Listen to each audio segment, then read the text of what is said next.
Live from the Local 4 News Studios, this is Fox 18 News at 8 in high definition. Good morning, everybody, on this Monday morning. I'm Redrick Terry. And I'm Alexandria Icamoni. Thanks for waking up with us on Fox 18 News at 8. Joined with meteorologist Zane Satry. Zane, we see it behind you. That snow is on the ground.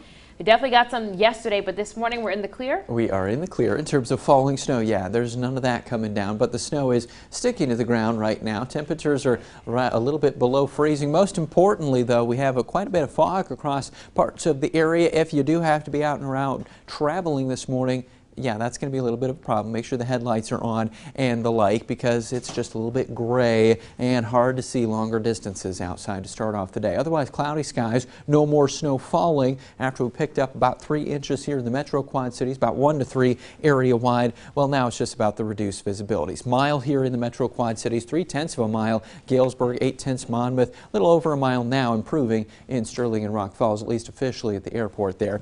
30s and lower or upper 20s for temperatures to start off today. I mentioned we'll stay dry today. We will not, however, see a little bit of sunshine probably for at least a couple days. We've got more rain chances actually as we head through the rest of this week. We'll detail those more in depth here coming up in the full forecast. Zane, thank you. Also coming up, coronavirus moving into Rock Island County over the weekend. What we know this morning about the county's first case. Plus how an animal shelter here is feeling the effects of the coronavirus restrictions. And a local couple returns from a 25th anniversary trip, what their European vacation was like during the pandemic, in about 30 minutes. But first, getting started with your top story this morning. In Illinois, 3 people are now dead. That includes a Cook County man, a Chicago man in their 80s, and then a woman in her 70s from McLean County.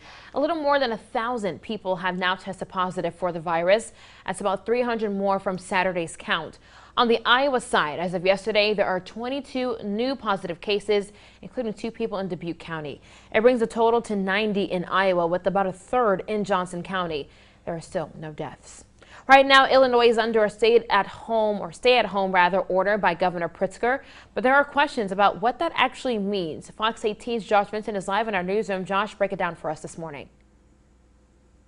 Yeah, when Governor J.B. Pritzker made the announcement, there was confusion about who are essential workers and who are not. Additionally, people were concerned that they should need special permission if they went to work or even to the local grocery stores. But in a press conference in Chicago yesterday, Governor Pritzker explained, no, you do not need special permission to go outdoors. Take a listen.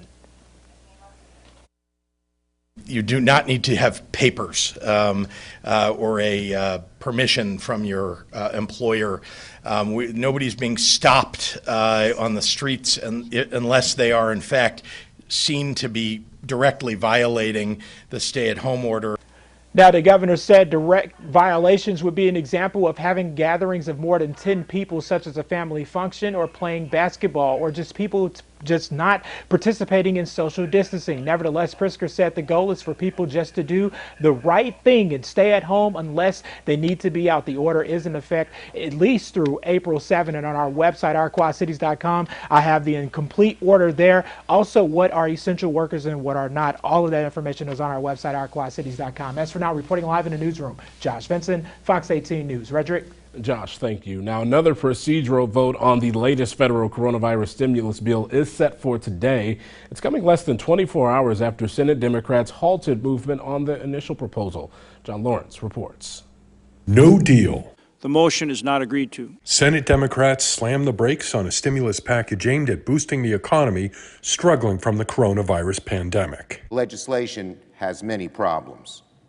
At the top of the list, it includes a large corporate bailout with no protections for workers and virtually no oversight. Senate Majority Leader Mitch McConnell says if the bill doesn't move forward, more Americans will fall into financial hardship. Our nation cannot afford the game of chicken. Doctors, nurses, small business employees, laid off Americans, and vulnerable seniors need our help right now. Despite this standstill at the Senate, some help is on the way. As long as I am your president, you can feel confident that you have a leader who will always fight for you, and I will not stop until we win. This will be a great victory. The president announcing federal medical stations are coming to 3 major coronavirus hotspots: California, Washington State, and New York State. The president and vice president had a focused, constructive conversation with me directly to talk about what's going on, particularly in our public hospitals, which are literally 10 days away from running out of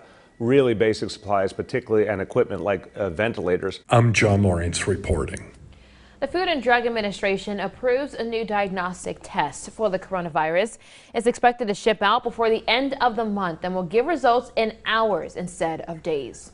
And this morning, President Trump ordering FEMA to set up mobile hospitals in the hardest hit states. That's Washington, California, and New York. New York City mayor says the city is the center of the coronavirus pandemic right now. President Trump also approves a major disaster designation for California. And that means New York, Washington State, and now California will get federal emergency funds. 8:05 now. Scripps is postponing its National Spelling Bee because of the coronavirus pandemic. The annual contest was scheduled to start on May 24th in Oxon Hill, Maryland. That's just outside of our nation's capital. 500 students from around the country who've not yet passed 8th grade compete to be the best speller in the country. Scripps says it's hoping to reschedule the 93rd edition of the bee later this year. Another coronavirus-related closure, King's Harvest Pet Rescue in Davenport is temporarily shutting its doors. Now, they're normally closed on Sundays, but yesterday the shelter was open, hoping to get as many pets adopted as possible. According to their Facebook page, all of the dogs there were adopted, along with several cats as well. Good news, of course, is the shelter closes today. A spokesperson tells us they're doing that to make sure the staff is healthy during this time. Open appointments only. Staff will be here cleaning, taking care of the animals, answering phones, emails, but we won't be open just to the general public. The animals that weren't adopted yesterday will be going to foster homes. Unity Point now has new visitor restrictions in their hospitals. The hospital is only allowing one parent or legal guardian for patients 18 and under, one life partner for the birth of a child, or one family member for end-of-life care. These restrictions will be in place until the virus is not a threat to patients, the staff, and the community. Well, restaurants are one of the businesses hurt the most by the coronavirus. For one New Mexican restaurant in Muscatine, the virus is stopping plans for a grand opening. The owners have been working on their new restaurant since last August. La Campana was scheduled to open in the beginning of the month, but now they're using social media to get the word out about their business. The co-owner says they only open on certain days with limited items. It affected in the sense that we aren't able to fully have our menu for everyone to try, and we can't get people in here because of the 6-foot distancing. So for now, we are just making what we have, and hopefully people like it. The owners do plan to have a grand opening when they're allowed to do so. We'll keep you updated, by the way, on closures and how the virus is affecting our community on the free Our Quad Cities app. You can also sign up for breaking news alerts, track the weather, and share videos and pictures with us as news happens near you. Also, be sure to like us on Facebook and follow us on Twitter. Time now is 8:08 this morning. A man is waking up in jail after a manhunt ends in Bettendorf. Fox 18 was first on the scene on Elm Street. We counted 8 squad cars out there. A gold pickup truck was run off the road by officers after a suspect reportedly held someone up at gunpoint. Eventually, a man was caught and arrested. As soon as we get more information, we'll let you know. Illinois State Police are now asking for your help to find an endangered missing woman. Take a look at your screen. The Milledgeville Police Department says Susan Riddell was last seen a week ago today. The 62-year-old woman was wearing a long black leather trench coat, a poncho, and boots. Authorities say she has a condition that puts her in danger. If you have any information, call Milledgeville Police or dial 911. Zane? Alexandria, outside this morning, hey, we got some clouds. No snow falling, thank goodness, after yesterday's snow. We do have mainly chances of rain, though, as we head through the week ahead. We'll tell you when they come along and the forecast here on Fox 18 News at 8. Fox 18 News is live at 8 with Redrick Terry, Alexandria Ikamoni, and meteorologist Zane Satry. You're watching Fox 18 News at 8 in high definition.